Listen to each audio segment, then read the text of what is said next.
Hello everyone, welcome to management study. અને આજનો આપણો ટોપિક છે કોમ્યુનિકેશન. આ ટોપિક જે છે યુજીસી નેટ અને જીસેટ બેમાં પૂછાય છે. અને કોમ્યુનિકેશનના ટોપિકમાં જે સિલેબસમાં આપેલું છે એમાં પ્રોસેસ, ટાઈપ્સ અને બેરિયર્સ આ ત્રણ વસ્તુ વિશે આપેલું છે.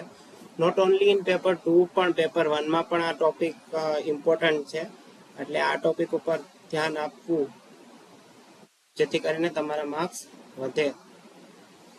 તો start with the process of communication. જે પ્રોસેસ ઓફ કોમ્યુનિકેશન છે ત્રણ મોડલમાં ડિવાઇડેડ છે. શેનન રિવરનું મોડલ છે, બર્લોનું મોડલ છે અને ટ્રાન્ઝેક્શનલ મોડલ છે. બરોબર. તો શેનન રિવરનું મોડલ શું છે? This model is specially designed to develop the effective communication between sender and receiver. Sender અને રિસીવર વચ્ચે ઇફેક્ટિવ કોમ્યુનિકેશનની જે ડિઝાઇન છે એ શેનન રિવર મોડલમાં છે. Also they find factors which affecting the communication process called noise. એ લોકોએ એક ફેક્ટર ફાઇન્ડ કર્યું કે જે કોમ્યુનિકેશનની પ્રોસેસને ઇફેક્ટ કરે એને એ લોકોએ નામ આપ્યું noise. The model deals with various concepts like information source, transmitter, noise, channel, information destination, encode and decode. હવે આ મોડલમાં શું છે? તો આમાં ઇન્ફોર્મેશન સોર્સ છે એટલે કે સેન્ડર, ટ્રાન્સમીટર એટલે કે એનો મેસેજ જે છે એ નોઇઝ એટલે કે મેસેજ જ્યારે ટ્રાન્સફર કરે છે ત્યારે જે વચ્ચે નોઇઝ આવે છે એ નોઇઝ. પછી કઈ ચેનલથી એ ટ્રાન્સફર કરે છે. ઇન્ફોર્મેશન ડેસ્ટિનેશન એટલે કે કોને પહોંચાડવાનું છે. એન્કોડ એટલે કે મેસેજનું આપણે કહીએ ને રૂપાંતરણ, અને ડીકોડ એટલે કે સમજવું. તો એ બધું શેનન વીવરના મોડલમાં છે. તો આ છે શેનન વીવરનું model. You can see that information source, ત્યાં મેસેજ છે. પછી છે ટ્રાન્સમીટર જે ઇનકોડ કરે છે, બરોબર, કોઈ પણ મેસેજને ઇનકોડ કરે છે. પછી સિગ્નલ સેન્ડ એટલે કે જે મેસેજ હોય છે એ ચેનલ પાસે પહોંચે છે અને ચેનલ પાસે જ નોઇઝ આવે છે એટલે કે એક્સટર્નલ નોઇઝ હોય, ઇન્ટરનલ નોઇઝ હોય એ બધું. પછી એ ચેનલથી રિસીવર સુધી જાય છે. સિગ્નલ રિસીવર ડીકોડ કરે છે, બરોબર, જે મેસેજ આપ્યો હોય એ. અને અંતે મેસેજ ડેસ્ટિનેશન એટલે કે જે મેસેજ આપણે પહોંચાડવાનો હોય એ પહોંચી જાય છે. Next is Berlo model. Berlo મોડલને SMCR મોડલ પણ કહે છે. This model is known as dynamic process model. એમાં પહેલું વસ્તુ છે source. Source is the originator of the message. The source encodes his message with the help of communication skills, attitude, knowledge, social system અને culture. તો અહીંયા જેની વાત કરી છે વ્યક્તિ જે મેસેજ સેન્ડ કરવા વાળો છે એની વાત કરી છે કે જે સોર્સ છે, બરોબર.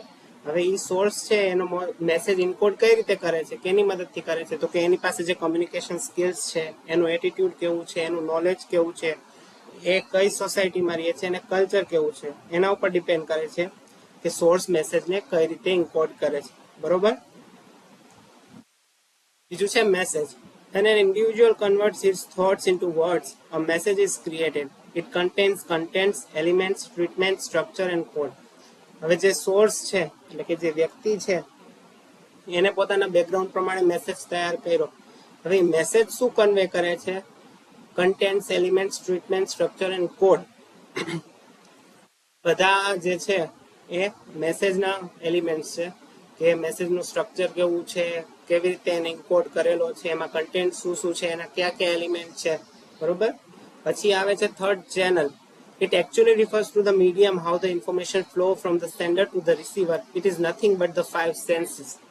હવે ચેનલ એમ કહે છે કે સેન્ડર પાસેથી રિસીવર પાસે મેસેજ જાય તો એ કઈ રીતે જાય છે? તેમાં પેલું કીધું છે હિયરિંગ. હિયરિંગ એટલે સાંભળીને, હું બોલું ને તમે સાંભળો તો એ હિયરિંગ છે.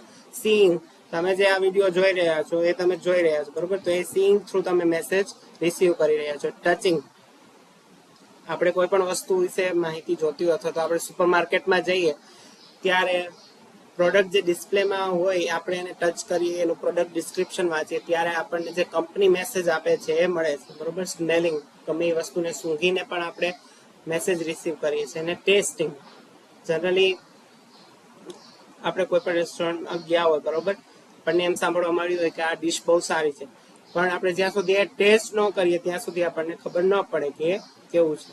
તો ચેનલમાં જે છે આ 5 વસ્તુ આવે છે. પછી છે receiver. It is the one who receives, understands, analysis and interprets the message.